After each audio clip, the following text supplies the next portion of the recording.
Hello mouses! What I want to start off with today is the fact that my camera appears to be a bit lopsided. Let me fix that.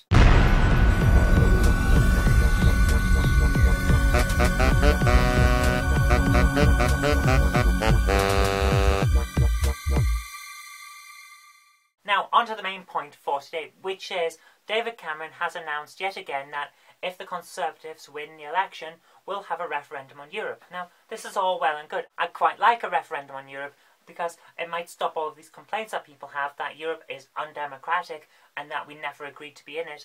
If we can actually agree now whether to be in it or not, we haven't had a say in this since 1975, then perhaps we'll actually get somewhere with what we're doing.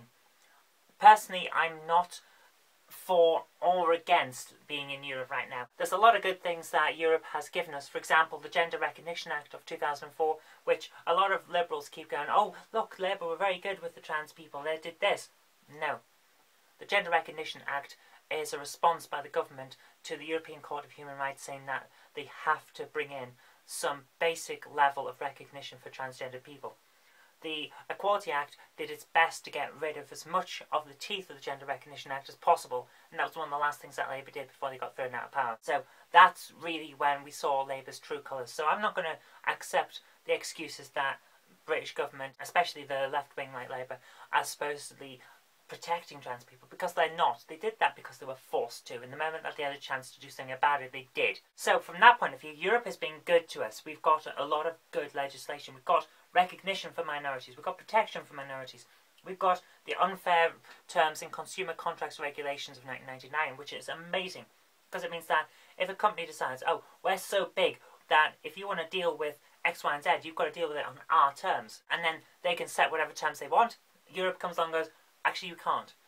Basic protections are now required, and if you've tried to use your large market share and your power over consumers to get whatever you want at their expense, then that's probably unfair, and we're going to do something about it. So I like that. The legislation has been good, but I don't like the fact that Britain, France, Germany, Italy, Spain, Portugal are all different countries with massive, massive differences in their basic economic systems, and yet they're all treated the same. One economic system for such a vast area doesn't work. That's why, even in Britain, that we have the north-south divide, where the rich south and the, unfortunately, rather poorer north are treated the same, but they have massive differences. Which is why the north, now that its economy has pretty much collapsed since the 80s when the mines were closing, has got next to nothing there. But the south didn't have as many mines, had different industry, and has prospered. You can't treat large areas the same. You can't even treat one country the same. On that circumstance, I don't like Europe. So I'm very much torn on whether we should stay or not. I actually quite like the system Norway has, where it's part in, part out, and that seems to be working very well. Norway is doing very, very nicely at the moment, from what I can tell. I mean, I'm not there. I can't see first-hand on the ground, but from what I've seen, it seems to be doing all right. So membership has worked well for them, and I think if we'd gone the same route they have, perhaps we'd have been better off. But either way, the fact is that if the Conservatives win the election in 2015, we could have a referendum by, at the latest, the end of 2017. But unfortunately, we've seen this promise before. That's what came up at the last election. We haven't had the referendum. Is it going to actually pan out? That's my problem.